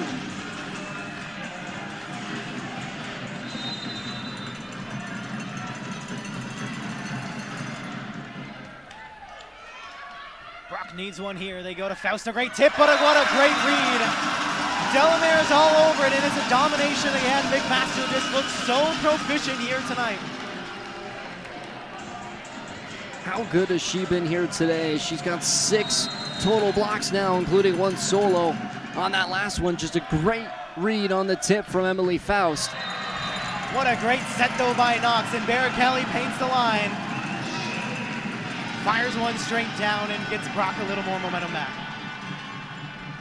Barrichelli hasn't really found her stride so far in this game. She's had 11 total attempts, 3 kills now on that last one. But she's such a pivotal part of this offense for the Badgers, and they need to get her going once again here in this one. Barrichelli with a good fake, gonna set up Ainsworth with a good tip. Finds its way back over. She had to play that one. Knocks back to Ainsworth, fires against the solo. Brock is back in control the way that they need to be. And again, you got to give a lot of credit to Barrichelli. She ran that sidestep movement and just sold that middle blocker. She couldn't decide whether to go to the right side or the left. That left Ainsworth on a one-on-one, and she took full advantage. Julian thought she had one there, but Ainsworth gonna go off the tip. No off the hands this time, says the Lions judge, and McMaster gets another free one back.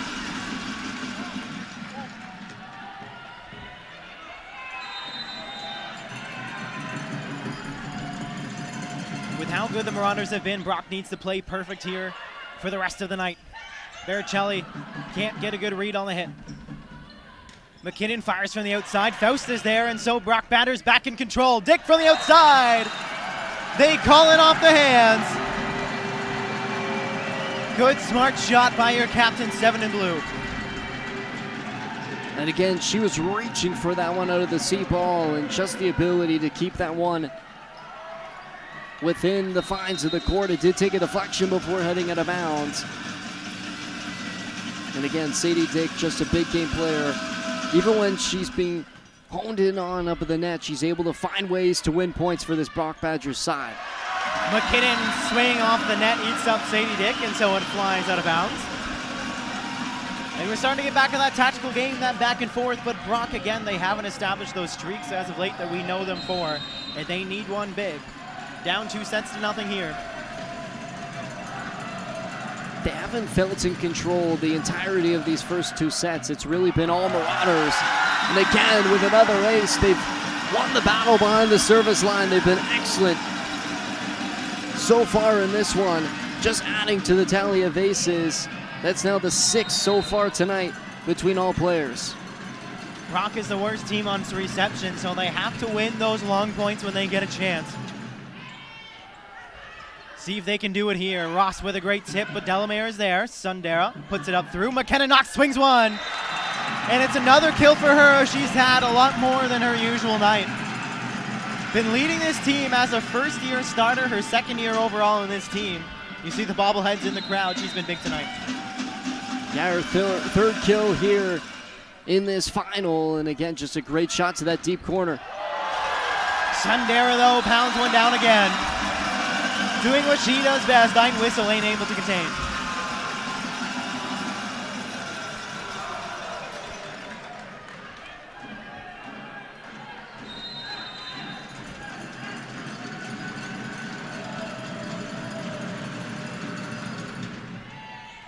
Delamere with a serve that Faust handles. Ross up the middle. This time it is blocked.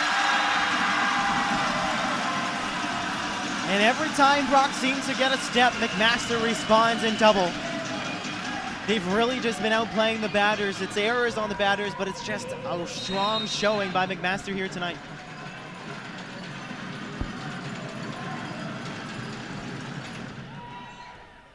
Gimanti overpasses the Delamere serve. So Sundara's going to get it on the outside. It's the last person you want touching the ball if you're the batters. And they'll get a free ball right back over. Will she get in return? No, they go up the middle and nobody's there. The read is present. Good, strong spin. Vidmar does her job. And what a set that time from Victoria. Vidmar coming in behind her. And no block at the net for her to put that ball away for her fourth kill. Everyone on the Badgers side assumed that ball was going to Sundara again on the outside. And Victoria able to switch things up and force this timeout, now up 5. And again, defensively, they've just been incredible so far in these first 3 sets, but offensively, since the second set, have really improved their performance here tonight. And it's just been a battle for the Badgers to string points together. It hasn't been for McMaster. They're just flowing so far in this game. And again, have seen themselves early on taking a lead and forcing an early timeout. It does exactly look like a state of fluidity for the McMaster Marauders. And it doesn't look like Brock's trying to do too much. We've seen that be an error they've had in the past. But it just seems like they've really struggled, as we said, to string those points together. McMaster has just slowed them down every step of the way, whether it's a strong block, a really good dig, or not even allowing McMaster the chance to fight back. So Delamere again with serve. Faust overpasses it again. It is a great dig by Ainsworth that can't keep it alive. So a timeout wasted by the Badgers. They're up double. It's 12-6. And again, this will eliminate the Brock Batters if McMaster wins it here in set number 3.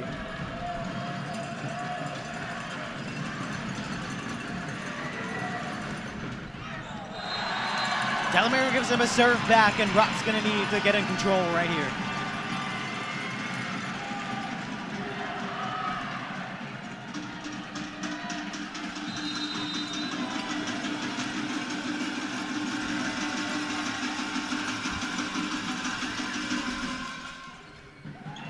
Julian passes that one a little too deep, but Sundara does what she does best and puts one over. Faust with a good cross-car swing, but Sundara's there again, an X factor in herself. Knocks now to Sadie Dick. Good spot there. Batters tactically find a way to get a point. They're within 4. She really had no other option. And again, just that recognition to find that space around the block and just loop it in front of that far side pickup, and she finds the court. A smart shot that time from Sadie Dick. Great set by Victoria, gets to McKinnon. Whistle there for a second. Faust finds a way through. Good, strong play by the Batters, able to keep that one alive. Whistle is there. Down to 3. Batters can string together now. Probably one of the toughest sets McKenna Knox has ever made. Diving across to keep that ball alive and high enough for Faust to put a swing on it where she's able to get the kill. Just an excellent solo effort from McKenna Knox. Vidmar was kept alive by Ainsworth. And now so are the Batters. Ross tips one through. It's off the net, but it's still alive. Can Vidmar swing? She can. But the batters are back over it again. Ein whistle on set to Sadie Dick, and she finds a way. The game's starting to ramp up here. How about that play from Charlotte Ross? She had her back turned to the ball. She went up to try and joust, and it came off of her fingertips and went over. McMaster was scrambling to keep it alive, and again, who else but Sadie Dick to put that ball away for the Badgers, and they're within 2 now. You saw on your screen, McMaster only one more dig than the batters. As McKinnon tools went off, it hasn't felt like that though. McMasters have been swarming on defense, and a tool there, they've been smart, and they'll grow their lead back to 3. Just another great swing and perfect timing for McMaster to halt that momentum that the Badgers were gaining in on the Marauders. So what will the batters do here? They'll go to Sadie Dick. The coverages have not been tight enough on the batters' side. And so now 4 points again are the Marauders.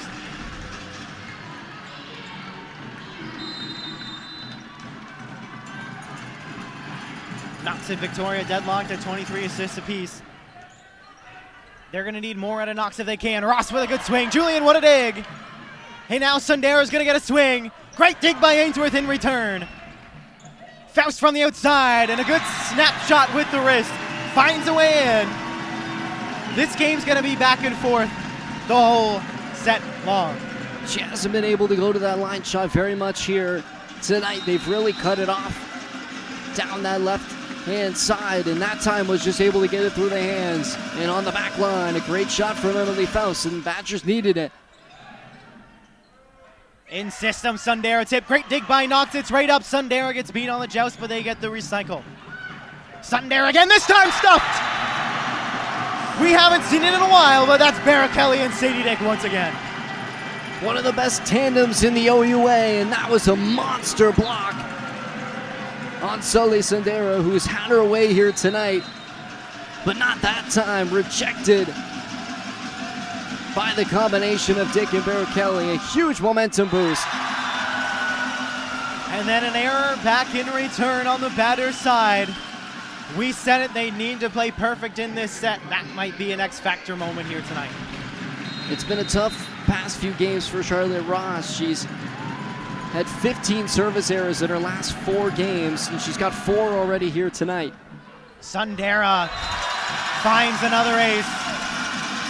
And that's such a harsh rotation in return. Ross with the error, the best service ace specialist for batters, and Sundara gets hers on the Marauder side.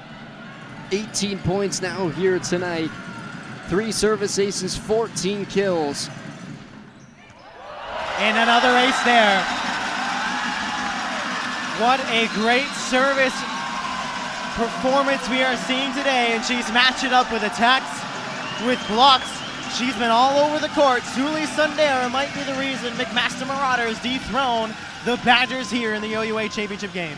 Well, and what a past couple weeks she's had, and of course coming back from that wrist injury, she not only set a career high against Waterloo with 23 kills in that playoff game, she also knotted her 1,000th OUA career point, and then went on to face Toronto. She had 15 kills in that game, and now here tonight, 14 kills, 4 aces, and she has been the best player we've seen here tonight. She has been the X factor for the Marauders, and the reason they are not only up 2-0, but now up 5 here in set number 3, looking to do the sweep away from home.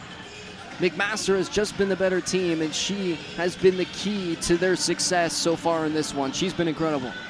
The batters have to stand on their laurels now. They must push the way that they know that they can. McMaster in full domination and control. The parents behind them, rallying them as they go off on another timeout. 17-12. Elimination within reach. Marauders looking to secure that OUA playoff berth into nationals here in the U Sports Nationals in the West Side. Sundara, can she ace another one? Ainsworth is there. They need a point now. Sadie Dick swings. What a great dig by McKinnon. Julian with a swing off the hands. Faust is there. Knox going right back to her, swinging hard. Delamere can't keep it alive. A great response out the timeout from Coach Steve Delaney. Well, this is now or nothing for the Badgers. because not only are they down 2-0, down 4 here in set number 3, but we know from senior day, 5 graduating seniors for the Badgers, and a lot of big keys to this Badgers team will no longer be with them next year, and they got one last chance to make it 4 here in their careers. We'll see if they can mount the comeback, but it's going to have to start here in this 3rd set. McMaster makes that so hard when they keep everything alive. A block, a tip, and a great swing. But now Faust going against them, and it's up again. McMaster is everywhere on this defensive court. They go to Julian. It's tight, and they still keep it alive. McMaster in control, but Delamere has to send it over. Ainsworth, not great hands, but Faust gets another swing. And he can't keep it alive. What's on the other side of the net? A good tool by Faust. In great response, Badgers within 3. She just quickened that approach and got there a little bit ahead of the block and was just able to put enough on that swing to get it off of the outside hand and out of bounds. A smart play from Faust, and now it's a 3-point game. Could use an ace tuck here. It's a good serve, but again, the Marauders keep it alive. Julian can snap from anywhere, and she does. And it will be free balled back over. McMaster just finds a way to stay in control. They do it again here. What a block, but it's still alive. Again, they keep it alive. Knox going outside for Faust, pushes through, and she has to keep it alive. Einwhistle is going to just float it over to Tuck, who floats it over again. Chase has nowhere to go, but Victoria sends it to Julian, and it's slammed down off the hands. A good win by McMaster, and we'll see Jennifer Wu once again.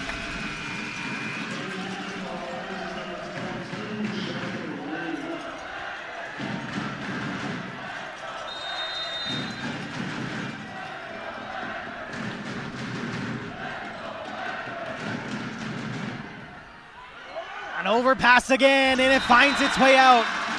The Badgers' undoing has been their serve receive.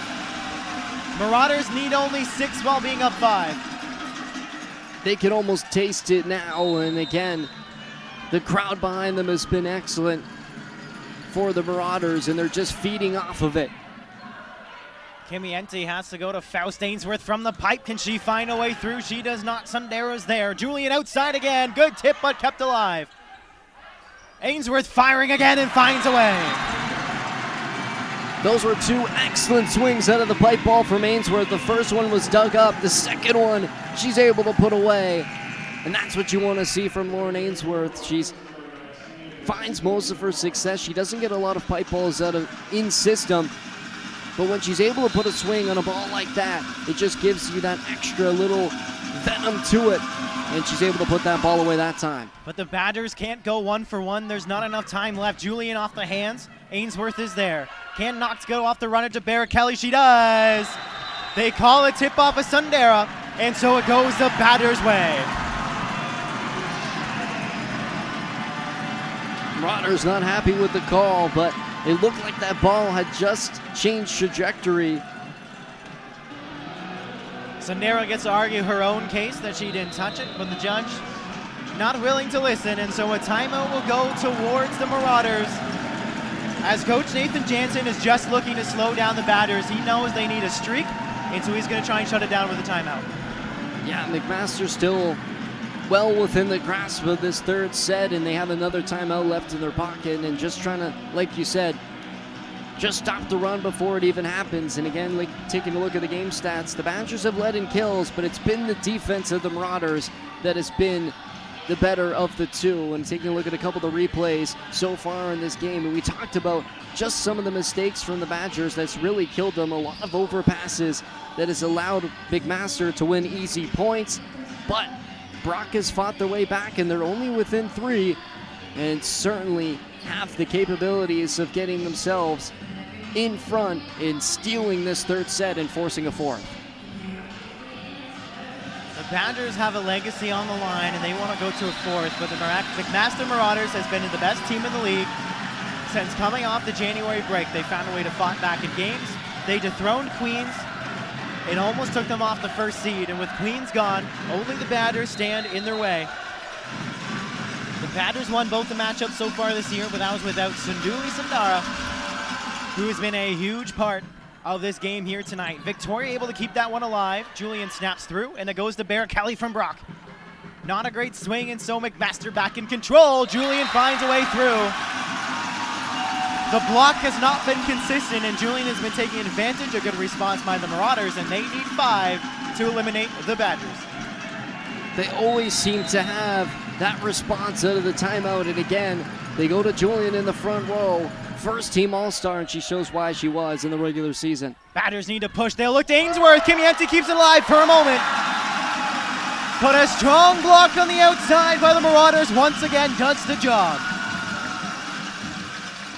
And one thing that McMaster's been so good at, not only are they getting so many touches up the net, but when they're blocked, they're always there for the cover. Brock has just not been the same on the other side. They haven't been able to keep balls alive off of the hands. Kelly gets stuffed, and it's overpassed over. Ainsworth can't win the joust. And the Marauders are down to 3. They've battled here. They fought hard against the away crowd. Bob Davis was bumping, but they are in full control. Well, the Marauders feel now it's time for a change and time for a new champion. They give that point away, but they're still only 3 from winning their first Quigley Cup since 2017 and dethroning the 3-in-a-row champions. And they can feel it now. The fans can feel it now. The anticipation here. Can they pull it out, or can the Badgers make a monumental comeback here late in this third set? Does they all have more magic in her? They get the overpass. Can Brock now take control? Marauders can't keep that one alive. That's Ainsworth to the outside. That's what they needed. They needed a big kill on the outside from Lauren Ainsworth, because that got the crowd going once again. She's had a quiet game, pardon me, Owen, with only a few kills, but she's come up big as of late. She's got 8 now. The sets have to be perfect, so do the serves. Marauders go to Julian, and she just tips one through. The block has not been there. Marauders down to 2 with Maddie Lutz coming back in. Well, both Badgers blockers on the far side had read that that ball was getting tipped over. They didn't think it was going straight down. They tried to leave it for the cover, but it went straight down on their hands. A great play from Julian to just read it and just forcefully put it in a position where the Badgers couldn't keep it up, and now she's got a chance to put this game away. Can the Marauders beat the 3-time defending Cup champions? With a dig like that, they just might. Sundar pushes through. They do keep it alive momentarily, but they're in the driver's seat once again. Marauders pushing now. Sundara again off the hands, but it's still alive. Brock needs one bad. Ainsworth firing off the hands, and they can't keep it alive. Marauders need 1 to win their own Quigley Cup champion. It's game point. Now it's just a mental game. You only need 1, and you can put it away here. Can they keep calm and just put this game to bed, or can the Badgers find themselves back into this one? And a tight serve will not do it, it won't. But the Badgers need to be big here. Marauders will go to Sundara. She finds a way, and it's done it here. Through the heart, the Queens have been dethroned. The Marauders have won the Quigley Cup championship. So much emotion down on that court. McMaster, such an experienced team. They were here last year and were on the other side of this result, and they've come back with revenge and now win their 4th Quigley Cup in program history. And what a performance from them. The fans loving it up in the stands, the support traveling from the Hamilton area to come here at the Bob Davis and support their team. What a performance from both sides. An incredible match. Even though it was a straight sweep, it was a very back and forth game, and the better team ended up on top here tonight. McMaster able to pull it off and beat the 3-in-a-row Quigley Cup champions and dethrone the Brock Badgers here at the Bob Davis. Somewhere along the line during the quarterfinals against Waterloo, they decided, the Marauders did, to not lose a game again this playoffs. 2 weeks in a row of straight set victories. The dominance was key, the power was strong, and the blocks up front did the job tonight. 13 blocks, 7 aces. They hit almost 300 across the entire team. And even though the kills were even, the teams were not. The Marauders here on the away team. The Brock Falls in their home court. Bob Davis Gymnasium can't bring back another Magic comeback. The Marauders win here tonight with passion. And looking for the Marauders, multiple, like you see on your screen there, fourth years in Sully Sundara, and what a performance she had tonight. 15 kills, 4 service aces, 20 points she put up. But you look at Chase Victoria in her fourth year, Haley Brooks, as well as Emma McKinnon, all in their fourth season. And that grind, they got to the finals last year. They came up short, but not this time. And they're able to win the Quigley Cup championship here in 2025. And credit again to the Badgers, an incredible season. 5 graduating seniors from them. And the careers that they had with their 3 Quigley Cup champions, unfortunately coming to an end here in their streak, as the Marauders able to steal this one away from them tonight. The historic run comes to an end on the Batters side. Emotions running high on both sides of the court. You mentioned the retiring players on the Batters side here tonight. As you mentioned as well, an experienced team on the McMaster side, they're losing many of their players. Both these teams are going to have to retool and find their way back in next season. It's one of the last times we get to thank our sponsors, thank those who are watching us here tonight from CBC Sports, OUA TV, Brock TV, and our Brock TV producers as well. Of course, our bosses, myself and Noah, get a chance to do this every week that we're here at home. One of the greatest jobs in the world, and we got to see a great game here today. I'd like to thank our main sponsors from Brock Batters as well, especially a notable shout out to Jerry's, Nothers, Rankin Construction, Pizza Jerry's, Gatorade, and of course Ironwood, the premier sponsor of the women's team here tonight. But we will stay on the air. We will watch the championship banner be held. But that will be it from here, from this season tonight. From Brock TV, from OUA TV, and CBC Sports, we'd like to thank you and have a great night, a great season of OUA volleyball, and we'll see you in the fall season. From Owen Corvo and Noah Vogel, we thank you, and good night.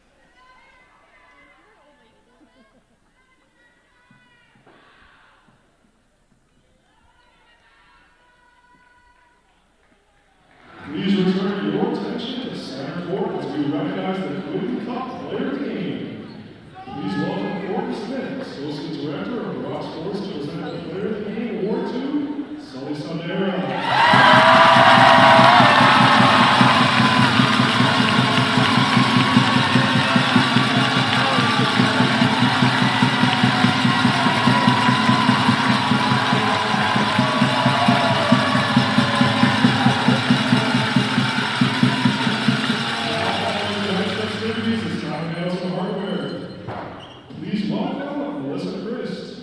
Executive Director of Athletics and Recreation at Brock University to present the 2024-25 OUA silver medals to the Brock Badgers.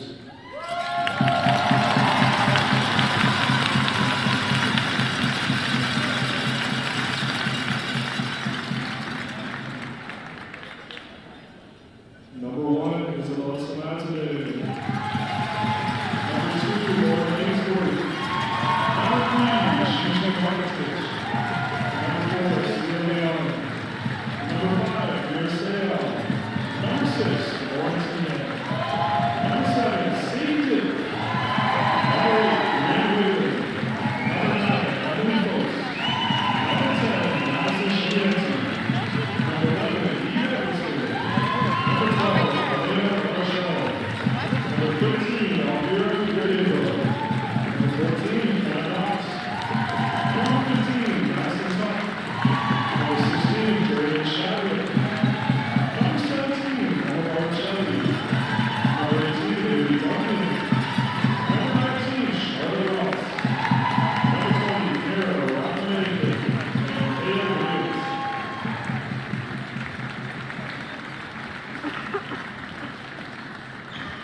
And the coaches, head coach Steve Lane, assistant coach Laura Arnott, assistant coach Ian Curry, assistant coach Mike Bowman, and assistant coach Lauren Sokolowski.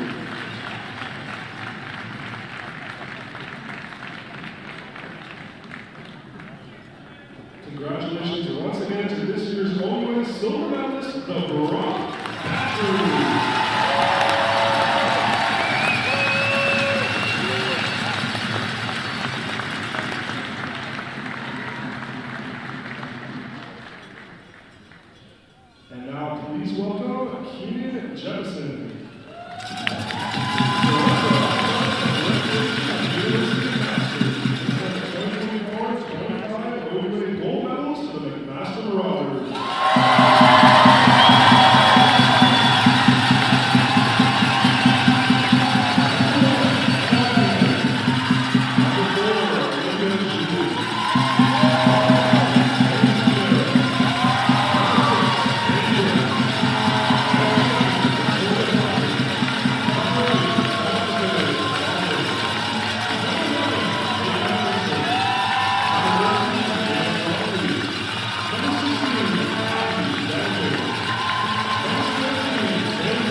Maybe? She said maybe. What?